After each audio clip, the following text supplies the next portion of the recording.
literally was telling my sister what has happened in our relationship from when we got married to now. Please get that recording out because I am so sick of you playing the victim. You were invading my privacy again. The way we think is so different. They decided to leave. I mean, he just gave up, just like that. So, you know, you just give up on love. Dino's got the last word in the form of a poem. Your sense of humor is second to none, and you've given the way of laughing a whole new style and definition. Trust me, there is no competition. When you meet the next man, before he slams you, I hope he'll treat you with the way you want to be treated, because you are a woman that will never be defeated. Yep. Wow. I've got a poem for you. What's that? Roses are red. We live on the earth, and the poet himself, Dino, joins us from Perth. Hi, Hey, that Dino. actually worked. Good morning. Good morning. That was cringe, but yeah, let's go with it. Why cringe?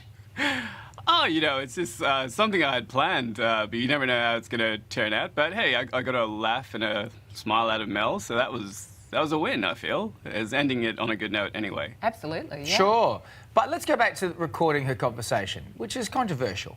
In any relationship, do you stand by that? Look, at the time, what was going on behind the scenes was basically just constant, sustained criticism and just unkindness. And I thought, you know, it's not bringing out the best in me when someone's unkind in that way. And initially I thought, okay, look, this conversation really shook us up. Well, it shook me up anyway.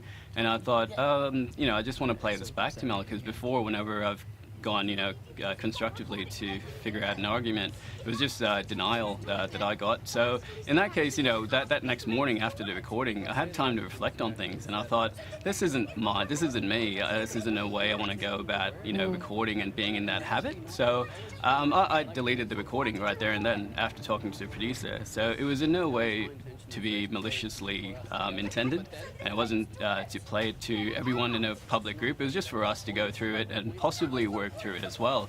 But you know, that morning, of course, you have time to reflect on things. So I deleted right there and then. So there was no recording to play anyway. Dino, have you ever recorded anybody else? No, not at all. It's definitely not my way of going through, you know, arguments constructively and actually working on relationships. I'd rather be just upfront and say it how it is. Do you wish and, you'd never done it? Yeah, of course. You know, if I'd turned back time, I wish I'd never done it. But at the same time, like, I wish, you know, things could have just been taken for what it was. I mean, when this sort of stuff happens, and what we're seeing is, you know, last night with John Aiken as well, is trying to make people in relationships accountable for their own actions. And what do you feel like have you needed to go away and sort of check on yourself being in relationships from here on in?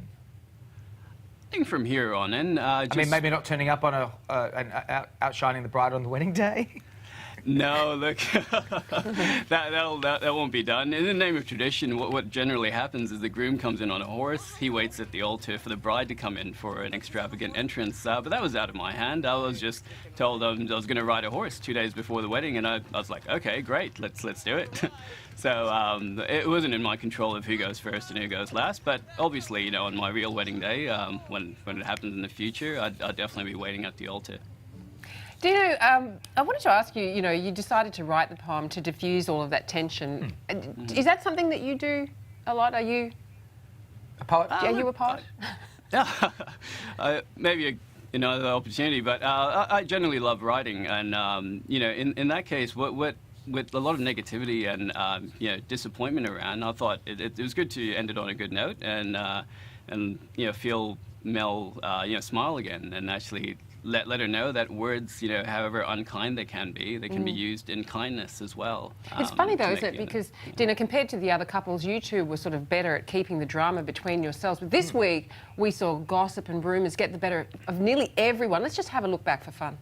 If you swear at me and scream at me like that one more time, scream at me. Are you laughing? Laughing? Laugh. Along the way, I have sort of, in somewhat developed some sort of feeling towards you. random. What's the plans tonight? I have to go home and my What happens after here? I mean, we're halfway through now, and do you think anyone's going to make it to the end?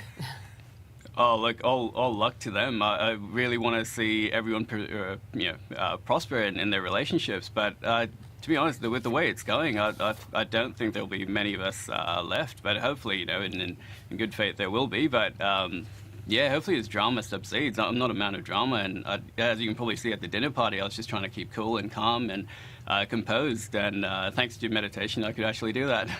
Well, thank you, Dina, for your time today. Now, you can check out how the couples fare at the Husbands Homestays tonight on Married at First Sight at 7:30 p.m. right here on 9. Thanks again, Dino. Thanks, Dino. Thank you, guys. Thank you.